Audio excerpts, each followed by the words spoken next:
Myanmar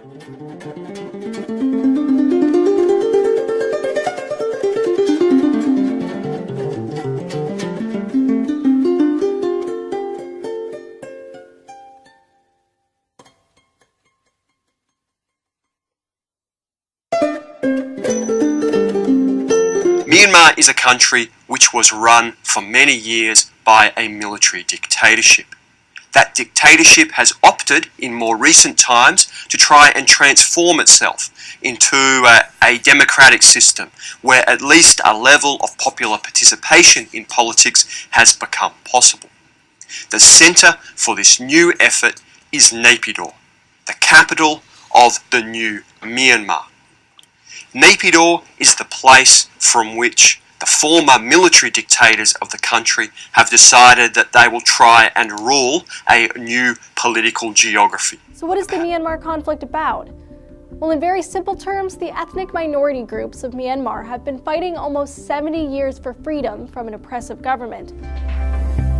A ruling party MP said on Thursday that a new law that enables Myanmar to hold a referendum on amending the constitution is unlikely to bring changes that would allow opposition leader Aung San Suu Kyi to become president after this year's general election.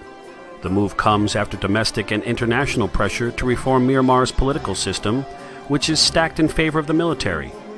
Shui Mong, an MP from the ruling Union Solidarity and Development Party, said the clause is unlikely to be included if a referendum is held this year. In 2011, 12 of the factions came together to form a union committed to combining efforts towards a unified state. Currently, the Myanmar government is a purported civilian democracy, but it has had a long history of military dictatorship. Although there have been attempts at peace recently, Myanmar is still regarded as a highly oppressive and corrupt nation. 35-year-old Naphon Lat is a well-known blogger and free speech activist, and he spent 4 years in prison for it. He was released as part of a major amnesty in 2012, one of the first steps by the military rulers of Myanmar towards a more democratic society. Naphon Lat's release from prison represented a step forward for free speech. So too has Myanmar's rapid embrace of social media. Long shut off from the outside world, the country's internet use has rocketed, from 2% of the population to 35% in just a few years. Gwanza, it's such a pleasure to see you today.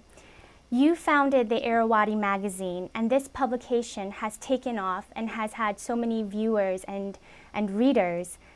And you started the Irrawaddy magazine in Chiang Mai. And recently, 1 year ago I want to say, you are now based in Burma. Have you seen the differences in media freedom in the country, or is there real freedom? But in terms of press freedom, I think it's has a lot of limitation, which means I think the press freedom in Burma is still very limited. Ministry of Information state controls and still remain very, very powerful in terms of renewing, giving you permission to publish and publishing license, and television and radio, all the broadcast media are controlled by the military and the government agencies and cronies and rich tycoons. We have seen a lot of communal violence. Scores of journalists chanted "Press freedom now" as they marched through Myanmar's commercial center Yangon to demand the release of a reporter who was imprisoned while working on a story about corruption. We're protesting today because we think media freedom is under threat. We can write more openly now than before President Thein Sein came to power. But when we ask ourselves if we have real press freedom, we do not. We are still under government control. The media still face difficulties meeting with government officials, and people from the countryside are controlled even more than people from the cities. Journalists in Myanmar have been granted new freedom since reform-minded Thein Sein came to power in 2011. He relaxed the draconian media restrictions imposed during 5 decades of military rule. For years, Burma's journalists have been persecuted and imprisoned.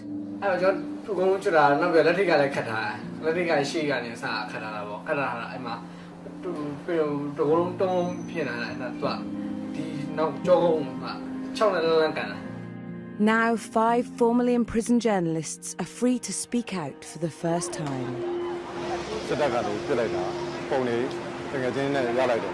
Free to tell us about the changes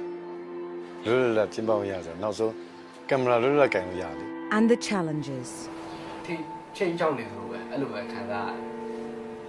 Through the eyes of those who are experiencing it firsthand, we find out if there is real change for press.